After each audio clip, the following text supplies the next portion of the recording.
And welcome back to the Closers. Thanks for hanging out with us here for a Thursday afternoon. It's time now for our Missouri Orthopedic Institute segment. And this time around is Dr. Tiffany Bohon with us. And don't forget to check out their free clinic on Saturday mornings. They run it through the entire football season. And it's over at the Missouri Orthopedic Institute. It is from 9 a.m. to 10 a.m. And you can get referrals. You can get an initial check. And if you need a referral, they will be happy to take care of that for you. And it's a great place to go, especially with football being a contact sport, whether you've got hydration issues or concussions, or you're not sure what's going on. As we have said a lot on this show, when in doubt, check it out. It doesn't cost you anything on a Saturday morning. You just go get that taken care of. Dr. Tiffany Bohon with us here. All right, you're team physician now for Mizzou Swimming and Diving. What else keeps you busy? Yes, so I do have family medicine over at South Providence Clinic across from Rockbridge High School, and then I'm part-time at Missouri Orthopedic Institute, and then I also do some pediatric orthopedics as well. Okay. So lots of different clinics and covering, like you said, for Mizzou athletes. So it keeps me busy. Yeah, well, and it beats all the idle time where you're wondering, okay, man, what am I going to do next? Okay. Part of our topic was specifically women's health and health issues as an athlete, and I saw the other night where's Elena Deladon went down. She exited a WNBA game and was diagnosed with a herniated disc. We saw that with Michael Porter Jr. and all the rest of that. Is a herniated disc, is that treated differently for a female as opposed to a male, or is it just it's a spine is a spine is a spine? No, not really different. Okay. Spine is a spine. Okay, so what's the treatment process for that, especially for a high-end athlete? Good question. So ideally you want to keep people in the season if possible, and so if they can tolerate getting through that flare, doing some physical therapy, if they're able to get the pain under control, and sometimes they're not, and not all disc issues are created equal, and so if you have some radicular symptoms, meaning numbness, tingling, that's a different animal. If you have weakness in your leg as opposed to just pain in your back. But if it's going down your leg, have bowel or bladder changes or something concerning, that's something that seems more surgical. Then let's try physical therapy for 6 weeks and see how you do. So it really depends on the flavor of disc issue. Back spasms is usually how something, because that was initially the initial diagnosis when they said they took her out of the game. It was due to back spasms. How common is a back spasm leading to the diagnosis of a herniated disc? And I think herniated disc is probably more common than we think. If we got MRIs on a lot of people, okay, I think the percentage is higher.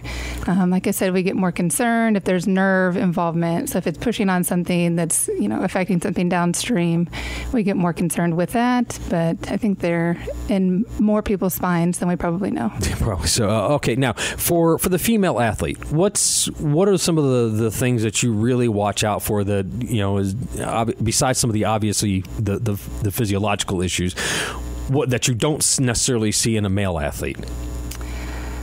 Multiple things. So I think, I just recently did a talk on iron deficiency in athletes, and so much more common in females. So we don't really know why. Could be, blood loss with periods. It could be difference in the diet. Are we not getting as much red meat, not as much iron? So I think iron deficiency, anemia, with or without anemia, just low iron, very common in our cross-country runners, more so in the females than the males. So that's a big one this time of year with cross-country.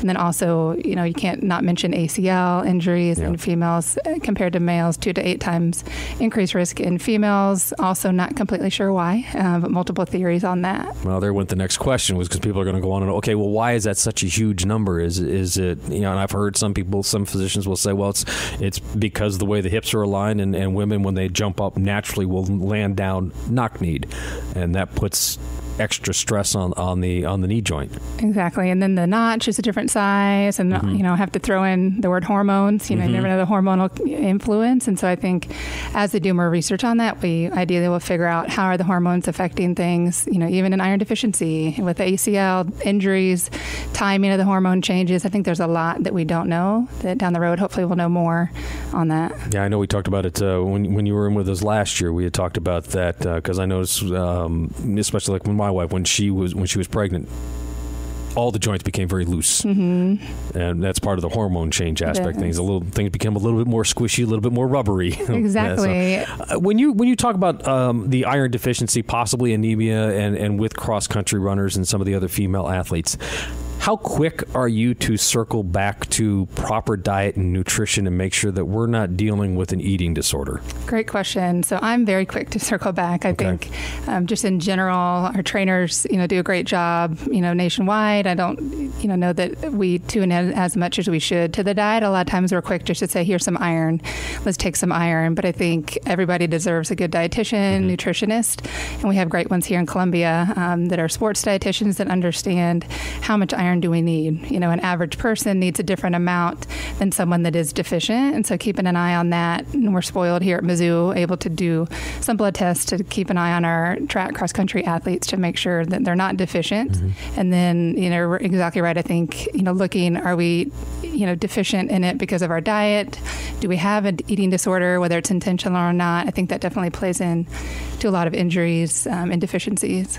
Dr. Tiffany Bohon, Missouri Orthopedic Institute, with us here on the closers. And again, the free orthopedic clinic, the free clinic is on Saturday mornings from 9 a.m. to 10 a.m. over at MOI, and referrals will be available after the examination. And when in doubt, if you've got anything that you've got a question about, make sure you head on over there and get that taken care of. Again, free is a great place to start, and then they get you on the right track going forward.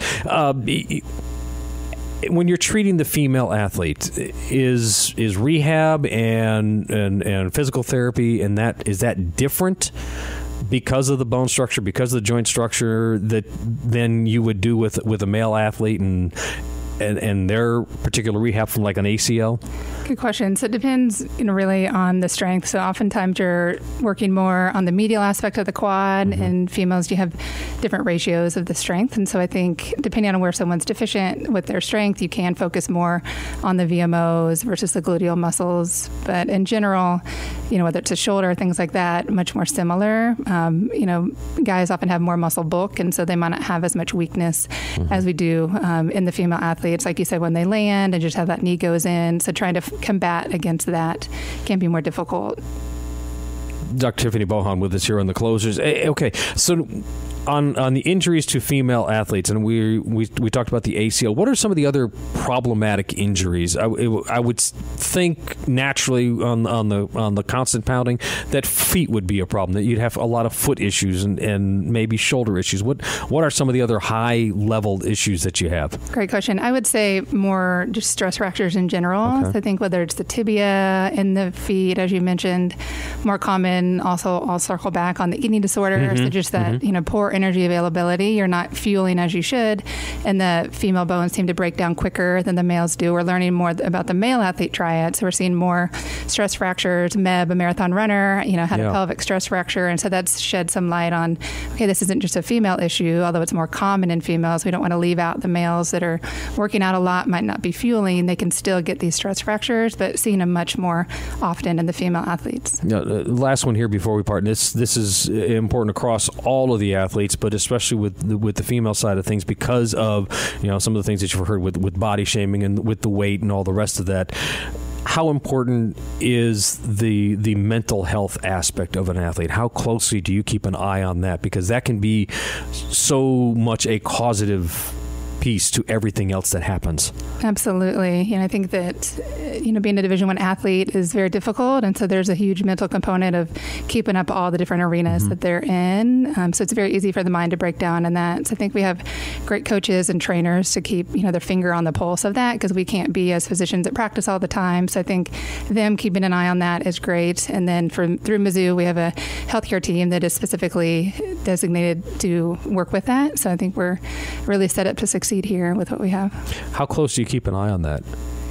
Really close. So we have Dr. Aaron Gray, who, every Thursday they meet together with the head trainers and go through different athletes they're concerned about. We have a psychiatrist that helps us as well. So really close. We have great athletic trainers, and they're the ones that, like I said, really are on the ground, keeping their eyes on it. As a physician, are you seeing some of the stigma, that wall crumbling a little bit of an athlete being, we see it in the NBA, we've seen it in the NFL, Major League Baseball now kind of with athletes stepping to the fore going, hey, listen, I have suffered from panic attacks. There was a famous story about an Oakland Raiders center about a decade or so ago where he up and disappeared because he had panic attack after panic attack. Are you seeing the collegiate athlete being more forthcoming because their peers are relaxing and not being well, this is a tough person's sport. Come on, man. Definitely. I think last year Keon Dooling came and spoke, which was great. So from the NBA, had been a Mizzou basketball player here, and I think that was great for athletes to hear that. And like you said, kind of break down the walls and change that stigma that we have. We have also great counselors through the athletic department here and just across from Columbia. So I think, having those resources, it's just great because then we can really hit it head on and know that we need to treat this and that it's out there and really bring it into the light.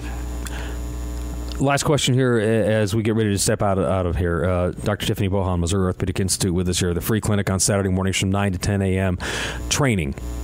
How does that get structured for the female athlete? How do you keep track of what they're doing and making sure that they're doing it correctly to avoid injury? Because you don't want to see them for the injury part. You want to see them for the training part. Right.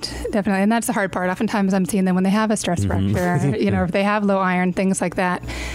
So really, depending on the sport, a lot of the males and females are doing similar things. We don't have a great answer yet on terms of hormones. If there's a certain time period, we have some coaches in the weight room that, really keep their eye on that. If we have a higher risk of getting injured, depending on the hormones, especially the females, and do we want to be maxing out during that week? Like you said, like your wife that was more lax during different hormone changes, is that we want to be checking vertical and maxing out? Maybe not. There's a lot coming out on that in the near future, but as of now, we don't have a great answer in terms of cycling, how we're training our female athletes based on the hormone cycles. So it's just anecdotal right now and just keep notes on each athlete. Right. Okay. Dr. Tiffany Bohon, Missouri Orthopedic Institute. So what's next for you? I mean, we've talked a little bit about some of this research that's going on. How close do you keep tabs on that, and when do you start seeing some of that stuff hitting the journals? Yeah, so I'm part of the Female Athlete Triad Coalition. So once a year we meet at the American College of Sports Medicine, and then I also go to the USA Swimming team physician meeting once a year. And so we had someone last year come up and talk about that. So I think we just keep our finger on that pulse to figure out what's the most recent data out there, and is it validated, because we just don't have great numbers to tell us what to do yet. All righty, Dr. Tiffany Bohon, thank you for the time. I appreciate it. Thank you. You're very welcome. That is Dr. Tiffany Bohon. Hey, don't forget, folks, the free clinic on Saturday mornings from 9 to 10 a.m. over at the Missouri Orthopedic Institute. The Closers on KFRU and KLIK.